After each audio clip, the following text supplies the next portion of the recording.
หมอลำเลยลาเลย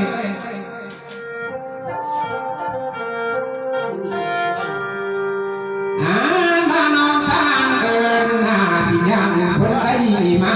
แบบนี้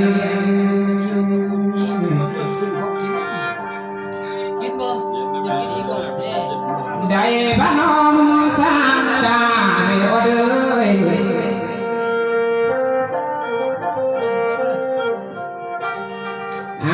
บาพิญญาของพ่อและแม่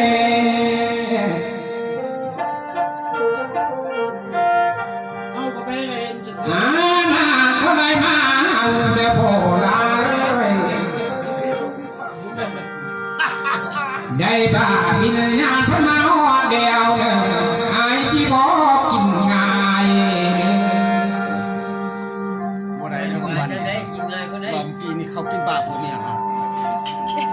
สร้างมามาหอดนี้เดียวพิญญาเลย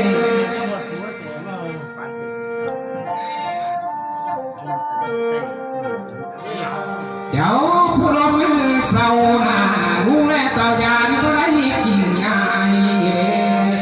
เขาทุบยกเศร้าเลยเขาก็คิดดีเลย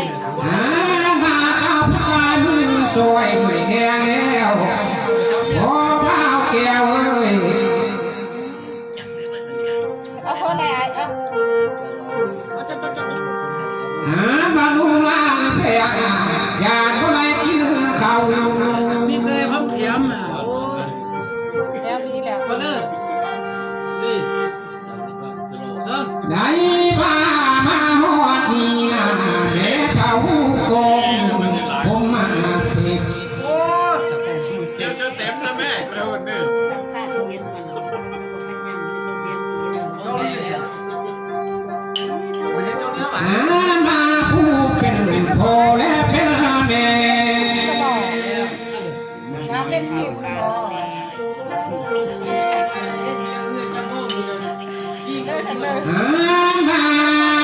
พ่อแม่พิญญา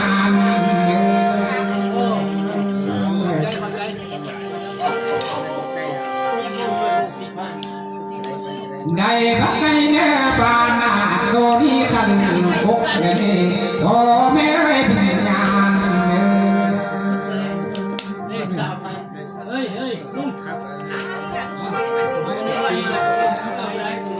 ได้พักไก่เนื้อลูกเนื้อเพิ่มโตดีแห่งเยอะ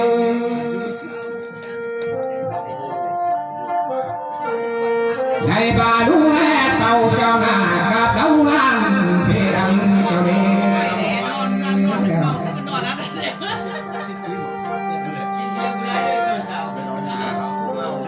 ได้บาจับใครได้นะไม่ข้าจ้องนำลูกเจ้ามาในอันวิญญาณ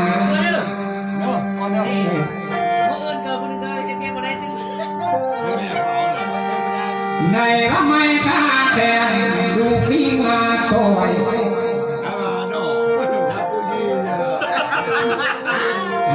มาตัวนั้นได้ข้าหมอลูกเสียคนข้าหมอลมเสียเสียปิญญา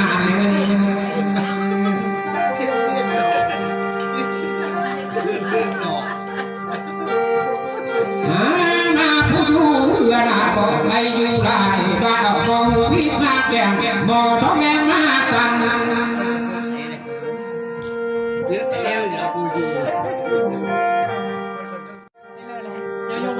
โอ้ยมาหอนี่นะพ่อแม่พิญญา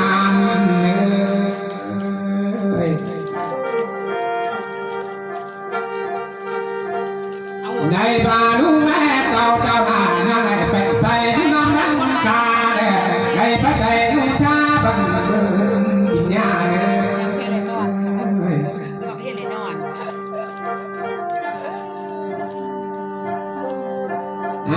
มาป้าพวกน่ะกินแล้วมาเลี้ยงหัวหาป้าจะกินแล้วมาเลี้ยงหัวบัง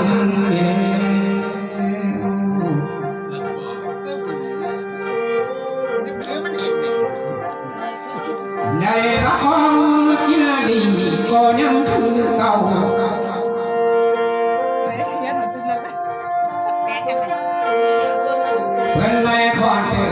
ไม่หกนั่งก่อนกงเอามาพ่อแม่เอ้ยพี่ยา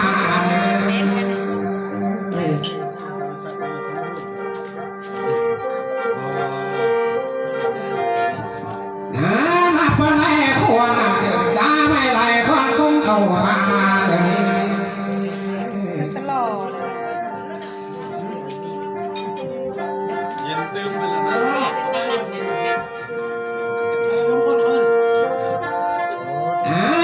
ะ มาเดียวดาเขาเลย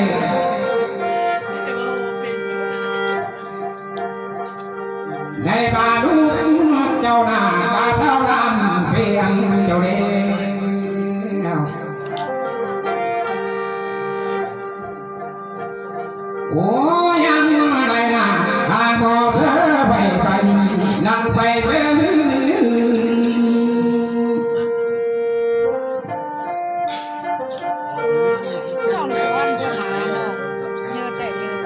ได้มาไปนุ่งขึ้นที่กวางดองงอปูเดี๋ยวนี้โอ้แม่ไอ้พี่ยาเนื้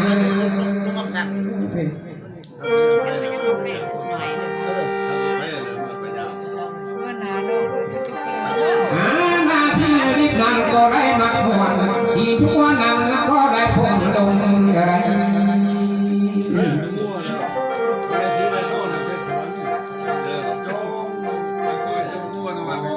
ในบ้านแม่เก่าเจ้าหน้า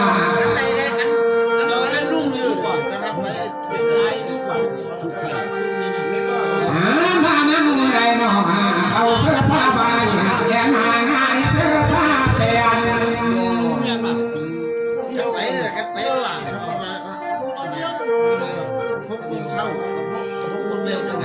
มาเชิญเชิญแม่พ่อเท่าเบาแก้วเอ้ยแม่เท่าท้องน้ำคนละคืนเดียว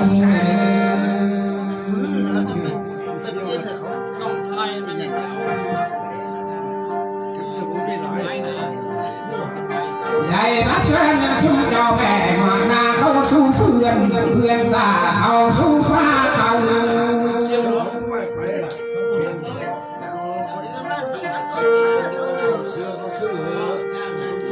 ในบ้านเขาเดียวนะในบ้านเชื่อเชื่อแค่แค่ไอ้นั่นฟ้า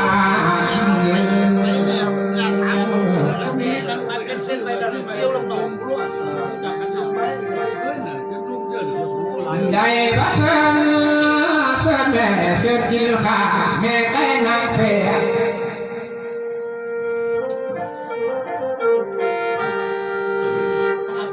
ได้บ้านเชื่อกินแม่แค่มันเดียวนั้นเดียวแค่ไอ้สาวกิน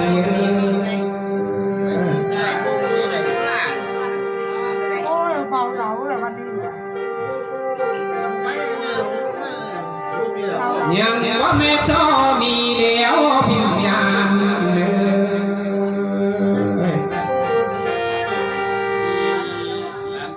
ในวัดเสน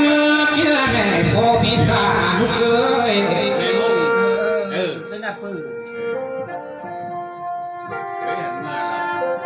ในวัดเสนกินแม่ในบากิลเมื่อกันขามันยาวเดียแค่ไรห่วย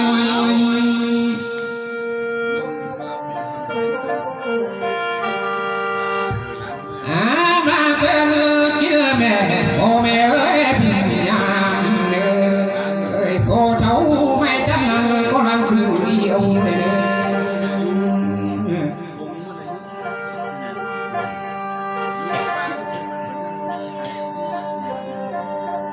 ในบัดเชิญเชิญแม่เชิญกินแม่ในบากิลเมื่อทันขอตาหน่อยตาวันสั่งเล่กินเยอะ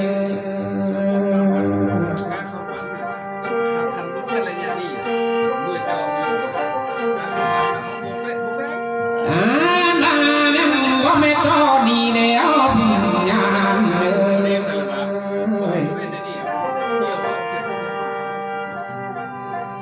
ในพระยังมีเจ้าที่เจ้าทาง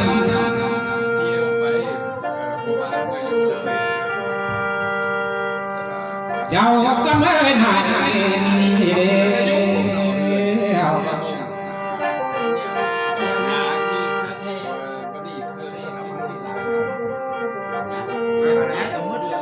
ได้มาเชิญกินแม่ดินยาเลย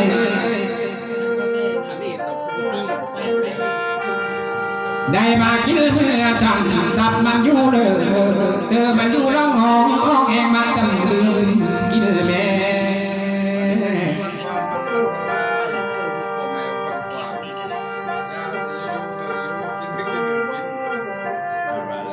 ยังบ่แม่จอดีเด้อ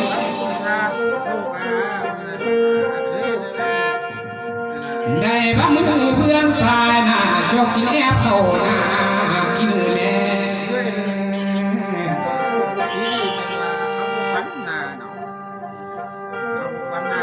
ในวัดพ่อเจ้าบ้าแก้วได้แม่เท่าก็นำผมมาเทศนำก็ลั่นคือเดียวเลย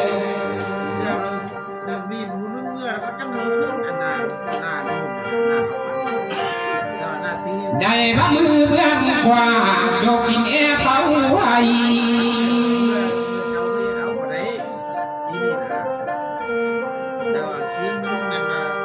มาเชิญกินแม่พ่อพี่สาลูกเอ้ยได้บ้าบงผ่าจักนางผู้เป็นพ่อผู้เป็นพ่อผู้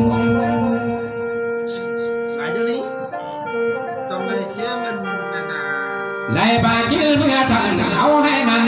หอมกินงากินเยอะ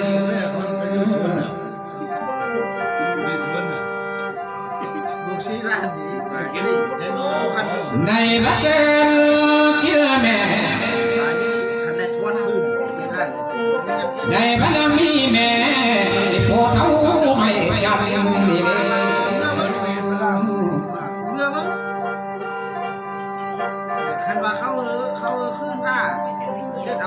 ในบ้านเจนกินแม่เขาหน้าหอมกินโอ้ยกินเมื่อทักเอาได้หน่อยมาแต่เมืองสับกินแม่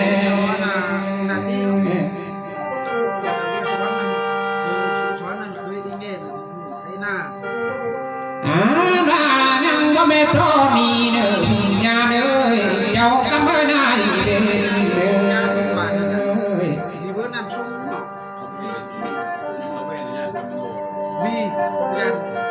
มีเบอร์น้ำชุ่มเนาะมาอยู่ในป่าเขาสุดเจ้าแล้วลูกเจ้าได้แต่งมาเม็ดเดียวนี้ก็คือเอาเบอร์กันจังไว้ที่เขาตีไปได้ความในรักเชิญกินแม่กินตั้งมาเป็ดนั่งเพื่อเสือชั้นเนื้อได้บามาเขื่อเชื่ออาภาแม่กินทำมาผมมาแค่ห้องสีกินเยอะกินซื้อผู้ว่าเขาไม่ยังฝันนานเมื่อเอาหน้าเก้ายังบ่แม่ทอดีเด้อพ่อแม่เอ้ยยามเด้อเขาบอกที่นำยินด้วยมาเชิญกินแม่พ่อแม่เอ้ยเด็กมาเขาช่างหน้าไต้หวันเนี่ยกินบ่แม่จังไปเด้อกินบ่ไรจังบางเด้อพ่อแม่เอ้ยเป็นยามเด้อ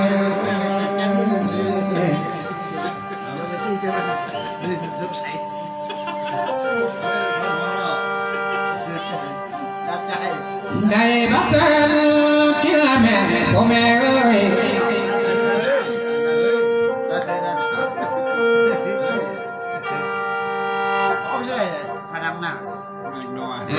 ปลาอยู่ในปลาเขาสู่เจ้าแล้ว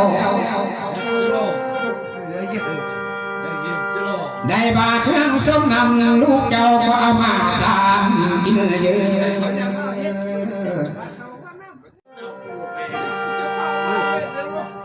ได้บัดอยู่ในปลาเขาสู่เจ้าแล้ว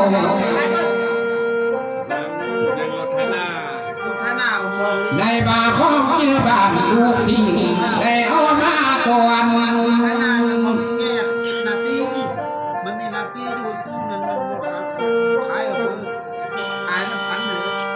ได้บามีทั้งหัวและคอยมีพบโชว์เดียวกินเลยเยอะ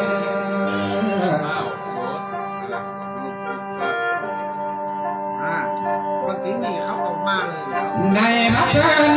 กินละแม่บินญาเอ้ย ไปมาซื้อทำรับมันมาเขาไม่ยังปันหนานั่งปันกันมันมาครั้งแรกปันหนาเราไปละเมื่อสันนี้ ได้มากินแม่พ่อแม่บินญาเอ้ย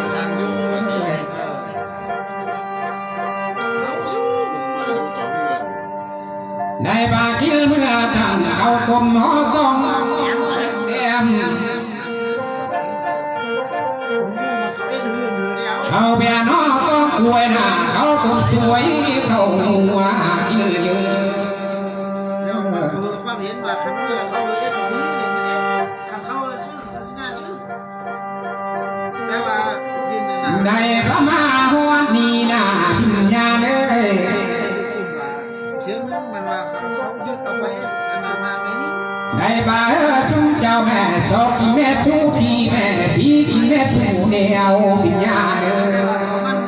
มันจะยังไงเนี่ยเดี๋ยวบางเดือนเขาก็ชูมันมันนี่นี่นะ ได้รักแก้วตากินคือแมวกินสิ เดี๋ยวนี้ไอ้น้องเขาคือพี่ไอ้นั่นน่ะเขาขายมาจะปีขายเลยเขาจะเรียน มาหัวนี่นะบินญาเอ้ย เขาลงมือเอาหน้าปีขายปี เข้มขาว ได้พระหมอลำควายหน้าบ่สร้างบ่เธอกินหลายบ่สร้างหายกินอีก ว่าอยู่นะเขาก็โทรไปหามันเขาเลยจะดู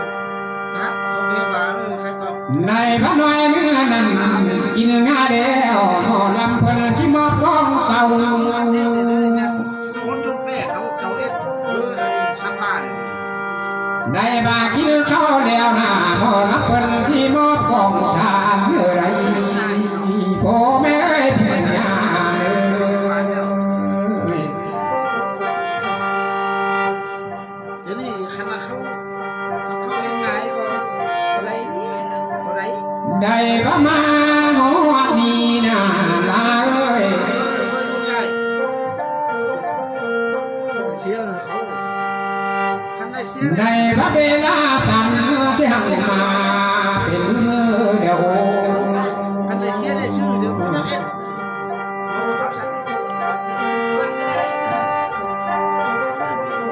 ได้พระมาหัวนี่นาพอละเมื่อยละมากองเต่า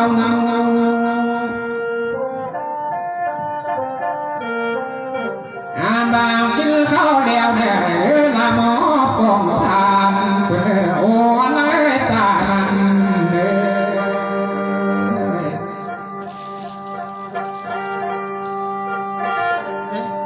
ได้พระมากองเดียวมา